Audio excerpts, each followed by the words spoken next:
Oke, jadi mari kita coba bahas lagi mengenai serialnya dari Oshinoko. Cerita dari anak idol yang emaknya mati ketusuk di depan pintu.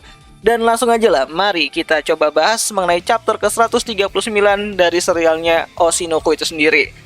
Nah, sebelumnya aku cuma mau bilang kalau tidak akan ada panel chapter di video kali ini, karena udah pasti bakalan ke take down sama pihak YouTube. Jadi ya nanti aku berikan link aja di kolom komentar biar kalian itu bisa lihat full panelnya itu seperti apa. Dan ya jadi langsung aja lah, mari kita coba bahas untuk chapter ke-139 itu sendiri. Nah, chapter ke-139 kali ini itu sendiri dibuka dengan panel dari Ai yang sedang dimintai Ichigo-san untuk berlatih drama, di mana Ai menanyakan kenapa ia harus berlatih drama teater. Nah, Ichigo pun menjawab kalau di masa depan nantinya saat ia menjadi lebih terkenal lagi daripada yang sekarang, sudah pasti bakalan banyak tawaran kerja. Dan drama teater adalah peluang yang cukup besar yang bisa ia dapatkan. Ya, setidaknya hal itu berasal dari sudut pandang kacamatanya si Ichigo-san itu sendiri. Nah, Ichigo-san tahu kalau pekerjaan idol itu tidak bisa menjamin masa depannya Ai. Dan Ai juga tidak bisa langsung terjun ke dunia para artis tanpa bekal yang bagus. Nah, singkat cerita giliran si Aqua acting sebagai Hikaru pun tiba ya, dimana di sini Aqua berperan sebagai Hikaru muda yang mungkin pada saat itu masih sekolah menengah pertama alias SMP. Di mana peran Aqua di sini adalah sebagai Hikaru yang datang ke sanggar Lararai untuk berlatih seni teater. Nah, karena pada saat itu Hikaru memiliki tinggi badan yang lebih rendah daripada Ai, maka sudut pandang kamera akan dirubah dengan Ruby yang memerankan Ai berada di atas Aqua. Ya tentu aja dengan bantuan alas yang lebih tinggi. Nah, ini membuat ilusi objek saat pengambilan gambar, di mana itu membuat Aqua terasa lebih kecil dan pendek daripada tubuh aslinya. So, singkat cerita, penampilan Frill sebagai ibu dari seorang anak kecil pun tiba ya. Dimana di sini Frill memerankan karakter dari si Airi yang sedang menggendong anak kecil yang bisa kita anggap sebagai Himekawa kecil. Nah, di sini ada masalah serius soal anak yang suka menangis tersebut. Dimana syuting akan dihentikan jika anak kecil itu menangis dan baru akan dilanjutkan lagi ketika anak itu mulai tenang dan bisa mengambil gambar untuk keperluan filmnya nanti. Nah, di sini akhirnya kita tahu ya kalau bukan hanya Ruby yang sulit memerankan karakter ibunya sendiri yaitu Ai Hoshino, melainkan ada Aqua juga yang sulit berakting menjadi Hikaru. Bahkan Himekawa juga kesulitan berakting menjadi sosok ayahnya sendiri. Ya, bukan sulit sih, tapi lebih kayak terasa canggung aja gitu kan saat pengambilan perannya nanti. Cuman Arima Kana yang pro di sini gitu kan sepertinya. Nah, balik lagi ke cerita utama, di mana di sini Aqua sekali lagi dicandai oleh Himekawa dengan menyebut Aqua sebagai adik kecil kesayangannya. Dan itu membuat Aqua merasa ilfil lah gitu kan dengan panggilan tersebut. So, akhirnya adegan pertemuan Hikaru dan Ai pun terjadi ya, dimana di sini kita akan melihat bagaimana Aqua dan Ruby akan beradu akting. Ya, Ruby sebagai Ai Hoshino dan Aqua sebagai Hikaru Kamiki. Apakah mereka akan mulai ritual tersebut? Menarik nih untuk ditunggu ke depannya. Nah, pada bagian saat Ai bertemu dengan anak laki-laki A, awalnya Ruby mencoba untuk fokus, namun sifatnya yang langsung berubah saat melihat si Aqua ini tuh pakai baju SMP dan dia bilang itu lucu banget. Dan tanpa sadar Ruby terus-terusan memanggil One-chan, One-chan. Ya, udah kayak bocil aja ini si Ruby gitu kan. Sampai sutradara Gotanda aja itu gedek gitu kan dan memukul kepala Ruby dengan skrip yang ia pegang.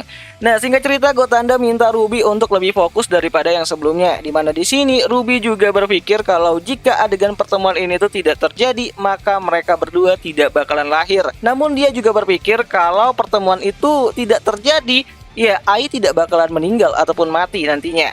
Tapi tetap saja ya, Ruby tidak bisa menahan tawanya saat melihat Aqua dengan pakaian SMP di dekatnya. So, akhirnya adegan lingkungan teater pun dilakukan ya, dimana di sini Himekawa sebagai bapaknya mencoba untuk berbicara dengan Ruby sebagai Ai.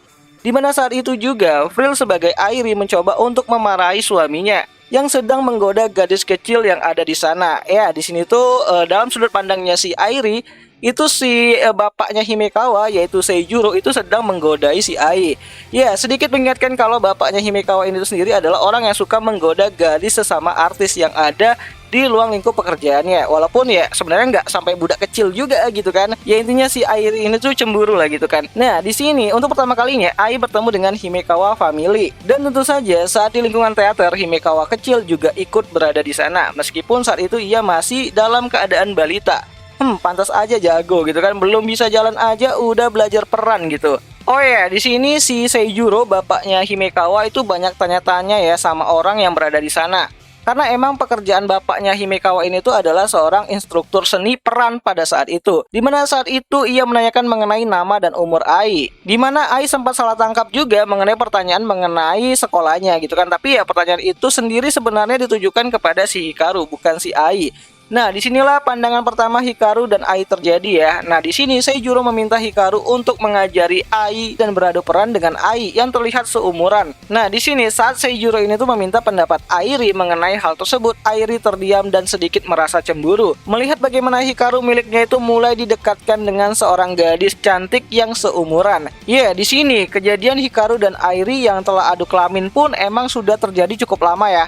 Dimana hal itu dibuktikan dengan Himekawa yang sudah lahir pada saat itu. Ya, pada saat si Hikaru ini tuh baru bertemu sama si Ai. Ya, setidaknya Hikaru telah jadi anak kesayangan Tante Airi lebih dari 1 tahun lamanya. Ya, di sini tentu aja Hikaru seolah-olah meminta izin kepada Airi meski saat itu Airi masih mencoba untuk bersikap tenang. Ya, di sini Hikaru minta izin kepada si Airi gitu kan untuk bisa ya beradu peran dengan si Ai Hoshino. Nah, saat Hikaru dan Ai mulai melakukan pelatihan mereka, Ai menganggap bahwa Hikaru adalah anak yang baik dan sangat tampan gitu. Bahkan Hikaru juga menganggap Ai sebagai gadis muda yang cukup cantik dan indah pada saat itu. Namun ya orang ketiga tiba-tiba muncul dan datang, di mana dia itu adalah si Airi. Di mana Airi mengatakan kepada Ai kalau sepertinya apa yang sedang Hikaru dan Ai lakukan itu sangat menyenangkan. Dan Airi pun berkata kepada Hikaru kalau Hikaru sepertinya lebih suka dengan gadis muda yang sangat cantik daripada wanita tua yang sudah punya anak seperti dirinya. Ini asli gitu kan, emaknya Himekawa ini tuh adalah seorang pedofil gitu kan, seorang predator. Oh ya, aku tidak tahu ya apakah plot ini tuh diambil ataupun sudah disiapkan sejak lama atau tidak. Namun kalau melihat kasus mengenai artis-artis yang terkenal di US sana yang suka dengan anak kecil sampai-sampai membuat pulau khusus untuk pertunjukan bejat mereka di beberapa bulan lalu yang kasusnya cukup ramai gitu kan, membuat aku berpikir kalau dunia hiburan itu emang semenakutkan itu jika di balik layar gitu kan. Banyak hal-hal gila yang bisa dibeli dengan uang dan ketenaran. Bahkan dari itu semua, banyak orang-orang yang lebih memilih untuk tutup mata dan mulutnya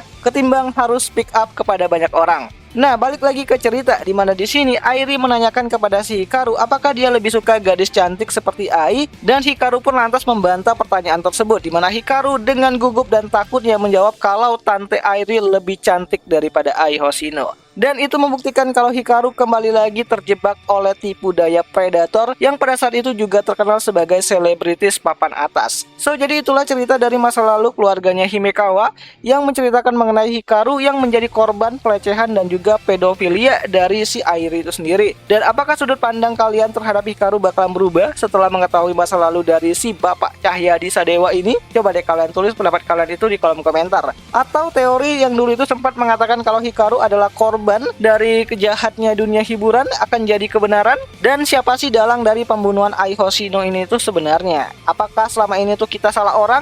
Menarik nih untuk kita tunggu cerita kelanjutannya itu sendiri pada chapter ke 140-nya yang bakalan rilis minggu depan. Jadi intinya minggu depan tidak libur gitu kan. So, jadi itu aja lah dulu mengenai video kali ini, dan jika ada yang salah aku minta maaf dan sampai jumpa di pembahasan anime lainnya. Jani.